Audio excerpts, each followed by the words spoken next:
আমি আমি খোলাখুলি একটি কথা বলছি, আজকে এই প্রশ্নগুলো যদি আমাদের অগাস্ট বিপ্লবের 1 বছর পরে না এসে 1 বছর আগে আসতো, তাহলে কিন্তু বাংলাদেশের মানুষ ভিন্নভাবে চিন্তা করতো। আপনাদের জানেন যে বাংলাদেশের মানুষের সাইকোলজি হচ্ছে এরকম যে তারা কিন্তু অধৈর্য, একদিকে অধৈর্য, অপরদিকে ইমোশনাল, এবং অধৈর্য এবং ইমোশন যদি যখন একসঙ্গে সংযুক্ত হয় তখন কিন্তু মারাত্মক পরিস্থিতি সৃষ্টি হতে পারে, যেটা হয়েছে। এই সব কিছু বিবেচনায় রেখে বাংলাদেশের কোটি কোটি মানুষের সিদ্ধান্ত গ্রহণের প্রক্রিয়া আমরা কিন্তু তত্ত্বাবধায়ক অন্তর্বর্তীকালীন সরকারের হাতে আমরাই তুলে দিয়েছি। কাজে আমাদের সেই আস্থা রাখতে হবে, এবং পাশাপাশি আমি এটাও বলবো যে তত্ত্বাবধায়ক এই অন্তর্বর্তীকালীন সরকারেরও কিন্তু বাংলাদেশের 18 কোটি মানুষের উপরে আস্থা রাখতে হবে। এই আস্থাটা কিন্তু পারস্পরিক, এবং বিভিন্ন রাজনৈতিক দলের আমি বিশ্বাস করি, একটু আগে এখানে আলোচনা হয়েছে, এখানে 4টি ইসলামিক দলের যে কর্মসূচি সেটা আজকে আলোচনায় এসেছে, সে সম্বন্ধেও কিন্তু আমি বলবো যে অধৈর্য হয়ে গেলে কিন্তু আমরা কোথাও পৌঁছবো না। বিভিন্ন রাজনৈতিক দলের বিভিন্ন মত দ্বৈধতা থাকবে, কিন্তু আমরা সেই মত দ্বৈধতা সামনাসামনি আলাপ করব, এবং সবশেষে গিয়ে যদি গণতন্ত্রে বিশ্বাস করি, তাহলে আমরা সেই গণতান্ত্রিক প্রক্রিয়ায় মেজরিটির বেসিসে আমরা একটি সিদ্ধান্তে আসব। আজকে আমরা বিভিন্ন রাজনৈতিক দল, আমরা তো যদি একটি সুষ্ঠু নিরপেক্ষ নির্বাচন যেটি আগামী ফেব্রুয়ারিতে হবে সরকার ঘোষণা দিয়েছে, এবং আমি বিশ্বাস করি বাংলাদেশের সব রাজনৈতিক দল সে বিষয়ে ইতিমধ্যে একমত হয়েছে যে আগামীতে একটি সুষ্ঠু নিরপেক্ষ নির্বাচন আমরা দেখতে চাই, যার মাধ্যমে বাংলাদেশের 13 কোটি ভোটারের মতামত প্রতিফলিত হবে। এবং সেখানে আমি খোলাখুলি বলছি, সেখানে একটি সুষ্ঠু নিরপেক্ষ নির্বাচনে বাংলাদেশের ভোটাররা যাকে ভোট দেয় তারাই পরবর্তী সরকার গঠন। এটা নিয়ে তো মারামারি করার কিছু নেই। বিএনপি অনেকে বলেন যে আমাকেই বলে অনেকে যে আপনারাই তো ইলেকশনে জিতবেন। আমি বলছি না, আমি সেটা মনে করি না। আমি দেখতে চাই যে বাংলাদেশের মানুষ যারা বিগত 15 বছর সুষ্ঠু, 15 কেন, বিগত 20 বছর যারা সুষ্ঠু নিরপেক্ষ ভোট দিতে পারেনি, তারা একটি সুষ্ঠু নিরপেক্ষ ভোট দেখ। তারা যেই রাজনৈতিক দলকে বা যে মতবাদকে তারা সবচেয়ে বেশি ভোট দেবে তারাই সরকার গঠন করবে। বিএনপিকে সরকার গঠন করতে হবে এরকম কোনো কথা আমি বিশ্বাস করি না। এবং আমরা মানুষকে গণতান্ত্রিক প্রক্রিয়া আমাদের বক্তব্য আমরা বোঝাতে চেষ্টা করব। বিভিন্ন রাজনৈতিক দল তাদের যে বক্তব্য রয়েছে সেটা মানুষকে বোঝাতে চেষ্টা করবে। এতে তো কোনো দ্বন্দ্বের কোনো কিছু নেই। কিন্তু আমরা যদি এই পারস্পরিক আস্থাগুলো না রাখি, তাহলে আমি মনে করি না কোনো সংস্কারে কোনো কাজ হবে। এবং সেই কারণেই বলছিলাম যে আজকে সরকার যে একটা কনভেনশনাল সংস্কার প্রক্রিয়া বিগত 1 বছর ধরে অনুসরণ করে এসেছে এবং সর্বশেষে কোনো সমাধানে আসতে পারছেন, তার মূল কারণ হচ্ছে যে তারা কনভেনশন থেকে বেরিয়ে আসতে পারে। এবং সেই কারণেই আমি বলেছি যে আমাদের এই সংস্কার প্রক্রিয়াকে সংস্কার করা হয়।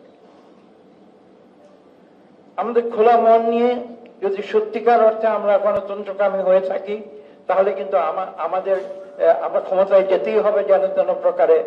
এবং বক্তারা বলেছেন, কিছুক্ষণ আগে আমি শুনেছি একজন বক্তা বলেছেন যে 300 এমপি যদি দুর্নীতি না করে, যে তৃতীয় যে বিষয়টি আজকের দ্বিতীয় যে বিষয়টি আজকের আলোচনার মূল বিষয়, মূল যে প্রতিপাদ্য, সেই প্রতিপাদ্যের দ্বিতীয় যে বিষয়টি দুর্নীতি, সেই দুর্নীতি যদি আজকে 300 এমপি না করে, তিনি বলেছেন, এবং জিল্লু সাহেব বলেছেন যে যদি একজন দুর্নীতি না করে তাহলে হয়তো বাংলাদেশের দুর্নীতি সহজেই দূর হয়ে যায়। এবং আমি কথার সঙ্গে সম্পূর্ণ একমত। আমি এই সঙ্গে আরেকটা কথা যোগ করছি। আজকের আলোচনার মূল বক্তব্য যে টাইটেল, শিরোনাম, যে শিরোনামে আসছি আমি, এখানে সিকিউরিটি, কিসের সিকিউরিটি? আজকে বাংলাদেশে এবং দুনিয়ার অনেক দেশে, শুধু বাংলাদেশে না, সিকিউরিটি বলতে কি বোঝায়? যারা রাষ্ট্র পরিচালনা করছে তাদের সিকিউরিটি নিশ্চিত করতে হবে। ট্যাঙ্ক লাগাতে হবে, জল কামান লাগাতে হবে, পুলিশের লাঠিচার্জ করতে হবে, রাইফেলের গুলি মারতে হবে। কার সিকিউরিটির জন্য? রাষ্ট্রের সিকিউরিটির জন্য না, জনগণের সিকিউরিটির জন্য না। যারা সরকার চালায় তাদের সিকিউরিটি নিশ্চিত করতে হবে। তো এটা তো মজার কথা, এবং এটা কিন্তু বাস্তব, এটাই করে তারা। কেন আমাদের বিগত সরকার শেষ মুহূর্তে জুলাই আগস্টে কি করেছিল? যখন গুলি চালিয়েছিল, হাজার হাজার ছাত্র জনতা হত্যা করেছিল, কার সিকিউরিটির জন্য? সেটা কি রাষ্ট্রীয় সিকিউরিটির জন্য ছিল? মিথ্যা কথা, সেটা তাদের নিজেদের সিকিউরিটির জন্য করেছিল। কাজে আজকে সেই সিকিউরিটির কনভেনশনাল কনসেপ্ট থেকে আমাদের বেরিয়ে আসতে হবে। যারা আগামীতে এই দেশকে পরিচালনা করবেন, আমি বিশ্বাস করি তারা সেই গদ বাঁধা সে ধ্যান ধারণা, সেটাতে যদি তারা বন্দী হয়ে থাকেন, তাহলে পরবর্তীতে যারাই দেশ চালাবে, সেটা যদি আমরাও হয়ে থাকি, প্রত্যেকের পরিণতি আবার অতীতের মতোই হবে। আমরা আধুনিক যুগে প্রবেশ করেছি, আমাদের চিন্তাধারাকে আধুনিক করতে হবে। আমি ধন্যবাদ জানাই, একটু আগে আমাদের এক প্রখ্যাত রাজনীতিক চৌধুরী সাহেব তিনি উল্লেখ করেছেন এখানে অনেকে চলে গিয়েছে বক্তব্য না শুনে। আমি অবশ্য সেজন্য চিন্তিত না, আমি নিজে থাকার চেষ্টা করি, সবার কথা শোনার চেষ্টা করি, কিন্তু আমি কিন্তু মেইন যে টেবিলটা তার পেছনে ডান দিকে দুইটি সারি আছে, বা দিকে দুটি সারি আছে, যেখানে অপেক্ষাকৃত তরুণরা, নতুন প্রজন্মের ছেলে মেয়েরা তারা বসে আছে। আমি তাদের একজনকেও উঠে যেতে দেখিনি, এবং এই কারণেই আমার নতুন প্রজন্মের প্রতি বিশ্বাস আছে যে তারা সত্যিকার ভাবে তারা তাদের যে ইকুইপমেন্ট, তাদের ইকুইপমেন্ট কিন্তু বন্দুক নয়, তাদের ইকুইপমেন্ট হচ্ছে, আমাকে ক্ষমা করবেন আমি শিক্ষক হয়ে বলতে বাধ্য হচ্ছে, তাদের ইকুইপমেন্ট হচ্ছে বই আর লাইব্রেরি আর ইন্টারনেট। তারা সেই ইকুইপমেন্টে সজ্জিত হয়ে তারা প্রয়োজনীয় রিফর্ম করে এই দেশের নিরাপত্তা তারা রক্ষা করবেন, তারা এই দেশ থেকে দুর্নীতি দূর করবেন, এবং সর্বশেষ যে বিষয়টি শিরোনামে আছে, এনার্জি। আজকের যুগে এনার্জি ছাড়া কোন বিশ্ব চলতে পারে না, সেই এনার্জিকে নিশ্চিত করতে হবে। আমি খুব সংক্ষেপে শেষ করে দিচ্ছি। দু একজন বক্তা বলেছেন এই যে ইন্ডেমনিটি আইন একটি করা হয়েছিল এনার্জি, আপনাদের হয়তো মনে আছে, অনেকে ভুলে গিয়েছেন, ভুলে গেলে হবে না, কিন্তু মারাত্মক আইন ছিল। যে আইনটি দিয়ে এনার্জি খাতে সকল দুর্নীতি সৃষ্টি করা হয়েছিল। You have to pinpoint. আমি অবাক হয়ে গেছি, এক বছরে সেই আইনটি কিন্তু এখনো বাতিল করা হয়নি, হয়েছে, থ্যাংক ইউ। কিন্তু বাতিল করা হলেও এই আইনে যারা ইন্ডেমনিটি পেয়েছে তাদের সম্বন্ধে কি করা হয়েছে আমরা জানতে পারিনি এখন। আশা করি হবে।